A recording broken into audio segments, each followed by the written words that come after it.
சொல்லு, நீ எவ்வளோ நாளாக இங்கே இந்த இப்போ பார்த்துட்ருக்க? அரை மணி நேரமாக பார்த்துட்ருக்கியா? உங்கள் அப்பா அம்மா எவ்வளோ நாளாக வேலை பார்த்துட்ருக்காங்க அது தெரியுமா உனக்கு? குப்பளத்தில் எவ்வளோ நாள்? 4 மாதமா? 4 காட்டு, கையில் காட்டு 4, 3 காட்டு, 2. உங்கள் அப்பா 20 வருஷத்துக்கு மேலே வேலை பார்க்காங்களாம்மா உங்கள் அப்பா. நீ 4 மாதம்னு சொல்கிற. இது தெப்பம், இது பாத்தி. காட்டு.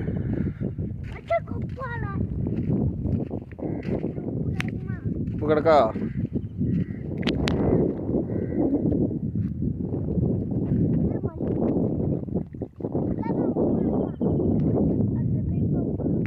கிடக்குமா அதில்?